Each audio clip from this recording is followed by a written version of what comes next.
Welcome back to Excel Exposure. Today's video lesson should be the first one with that intro, so I hope you enjoyed it. Today I'll be going over the math and statistical functions that I've deemed experience level 1, which I think are the most beginner, or at least the most important functions for you to learn coming into it in terms of the math and statistical categories. I've got some example data set up here, some product sales for a fake company, and as well as some play data over here. Some of it pretty interesting with some links to Wikipedia, more Wolfram Alpha, but I will be using this fake data with the functions down below. Some of these functions I'll run through rather quickly because they're relatively easy to explain. Others will take a bit more time. The minimum function, min, will just give you the smallest value in any range. So here it'll give us the smallest amount of units sold, which is 12 units.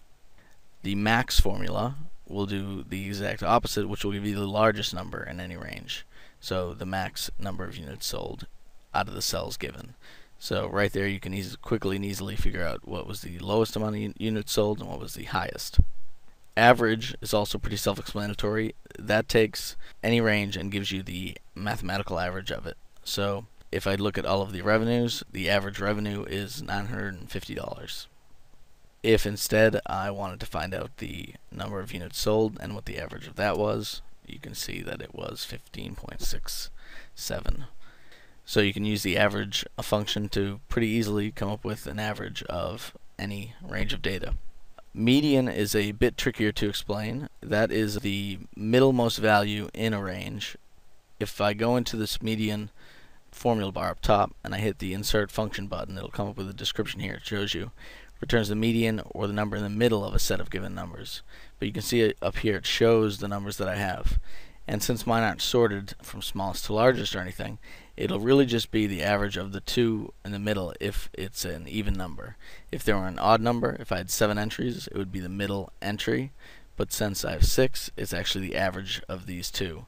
So right now, since they're both 15, it's 15. But if I change this to be 16, that would change to 15.5. Because it's the average of the two numbers in the middle of any given set. So make sure to sort that if you want to find that out in a more statistical way. The sum function is extremely important. It's used all the time just to essentially add up numbers. You give it a range of numbers and it'll tell you the total of all of those numbers added together. So the sum of all of the gross profit is 3209, which you can see matches the total line that we have up above. Product is a pretty self-explanatory formula, just multiplies any numbers that you give it by themselves. So for example, I'm giving it the units sold and the average retail price to come up with the revenue using this product function, and you can see it comes out to 5,700. Sum product is an even more functional formula in my opinion. You can use it to take large ranges and multiply specific cells by each other throughout the whole range. So for example, if I wanted all of the units sold multiplied by the retail price, I would use the sum product formula. I would put in the first for array 1, I would use, an array is just a range or a set of numbers, the units sold, and for the second one I will use the retail price. It'll then go through, multiply each position in the array by itself, so 14 times 60 plus 20 times 50 and so on, and it should give us the 5,700, which matches the sum of all the revenue because it's multiplying all of the units sold by each of the retail prices. And if you get really creative with the sum product formula, it can be extremely useful in saving you a lot of time. The count function.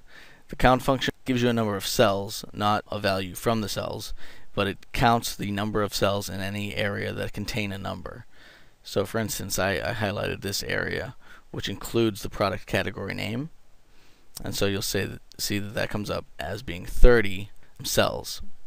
If I use the count A formula, which counts the number of non-blank cells, same range as above, you can see B106 to G111, it'll actually come up with 6 extra because count will give you how many have a number, whereas count A will be non-blank, so that includes these product categories, so it added these 6 cells as well. But remember, that's just a number of cells.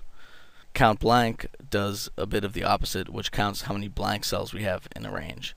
So if I deleted a number here, you'll see that this goes up to 1 because I have a blank cell there, and each of the other two decreased by 1. So you can use the count A, and count blank in many different ways, usually in some intelligent logical if statements, to really get a lot of usage out of how figuring out how many items you're dealing with and a good way of dealing with them.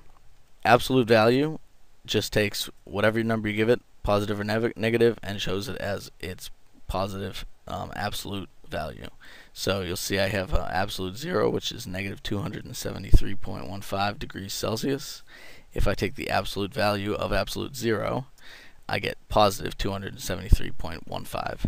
So any number that is a negative would be converted to its positive equivalent. COUNTIF. COUNTIF works on counting the number of cells as well, but it uses a logical statement to do that. Here I've picked the range of gross profit, and I wanted to count the number of cells which are greater than or equal to 700. So which product's sales got us more than $700 worth of gross profit? And you'll see that comes up with 2 because there is a 714 and a 950. And remember, you have to put that in quotes, otherwise it will not work.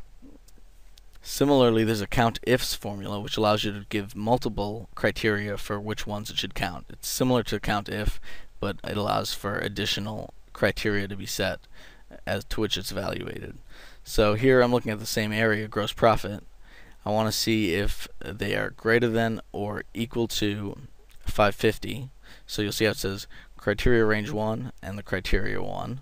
So gross profit needs to be greater than or equal to 550. Criteria range 2 will be my product category, and then I'm having it equal to household. So it'll count how many cells within gross profit are higher than or equal to 550 and are household, which you can see is 1, because although there are more that are higher than 550, only one of those is household. SUMIF is similar, but instead of counting the number of cells, it will sum up or total the numbers that you give it based on a certain criteria. So here we'll use a SUMIF. We pick the gross profit. You put the criteria. Remember to put it in quotes. So it is automotive. If we have automotive as the product category, we would then want it to add up the numbers. That way you could give the total for the automotive sales. And then the sum range, if it's different from the first range, you enter, which would be the gross profit one. If instead I didn't want to use a secondary range, I could do, let's say, a SUMIF on the gross profit column and have it be greater than a certain amount, and therefore it wouldn't actually need this additional range because it would be the same range. That's why this has a bracket around it. SUMIF can be extremely helpful. So if you had 3 of these formulas, one for each household, automotive, and outdoors, you could very easily find out the totals for those without having to do much work. SUMIFs is very similar to SUMIF, except you are allowed to put in multiple criteria. This time it's a little bit different. The sum range always goes first, so whichever range you're adding is the first one, so the gross profit. Criteria range 1 is the first one you want evaluated, so I'm going to pick the product category and I want it to equal household. Criteria range 2, I'm going to pick the number of units sold and I want it to be greater than 15. And you can see here you can add third criteria, you can keep adding additional criteria. I'm not sure what the limit is. And then that way it will only sum up anything that is household and have unit sales higher than 15, which we know is only that 550 gross profit. Again, very useful depending on what you're trying to use it for. A lot of these formulas are extremely useful in financial modeling or any type of modeling where you need to do lots of math, especially math related to specific labels. Average if works very similar to SUMIF. You give it a range and it'll average it if a certain criteria is met. Here I'm averaging the gross profit if it's greater than 600. The random function will just give you a random number between 0 and 1, but you'll see every time I hit random here it comes up as a different number, but it's only between 0 and 1, or you can consider it between 0 and 100% depending on how you're looking at it. If you want random in a certain range, you can use rand between, and that you can give it a certain range and it'll give you a random number between those values. So I did random between the Earth's diameter and the Earth's circumference. And so every time you hit enter, change a cell, or recalculate, it'll give you a new random between those. So if you're using a random to come up with, let's say, a random way of sorting things, make sure you copy and paste the values. Otherwise, the randoms will keep getting updated every time something recalculates in the workbook. The round function is used to round numbers to either certain decimal points or a certain number of thousands. So for this instance, I'm using the Earth's circumference.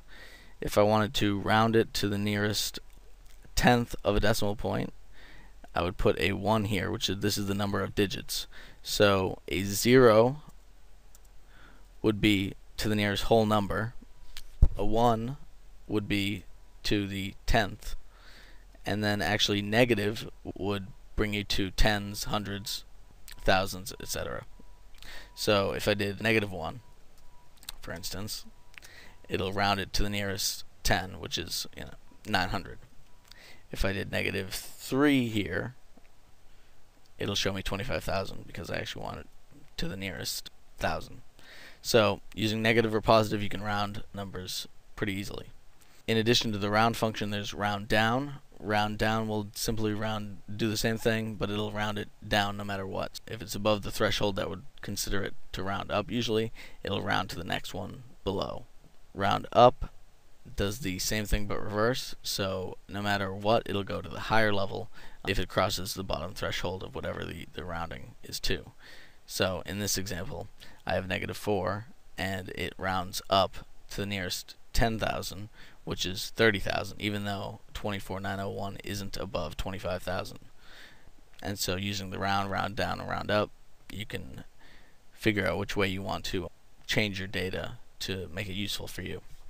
The last formula that I'm going to go over is the subtotal formula.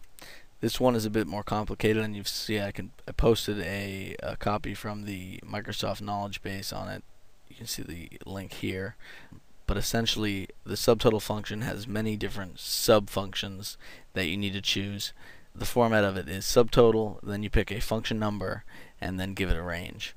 So, for instance, right now I'm using the gross profit range, and I'll use the 9 function, which you can see over here is the sum. The 9 one, it says includes hidden values. So you'll see it comes up with 3209. If I went and right-clicked, hit hide, this still comes up with 3209. Using the 100 version of the function, so if I change this to 109 instead, you'll see it'll actually ignore the hidden values, and so it won't include the one that I had hidden. But mostly you'll be using the 1 through 11 version, since hidden values aren't usually a problem. The best part about subtotaling, really, so if I'll change it to the 9, is that you can filter through different categories. So let's say if I want to include automotive and household but not outdoors, the subtotal here is 2014, which is the same as the subtotal I have above, but you'll notice that this sum we had earlier, which was H106 to H111, is still showing the total amount. So if you plan on filtering a list, you really should use subtotals because it will not include those items that have been filtered out of the list, depending on how you set up your subtotals and your sums. And that's about it. Hope you enjoyed the lesson. Make sure to download the most recent version of the Excel Master Lesson Workbook to follow along at home.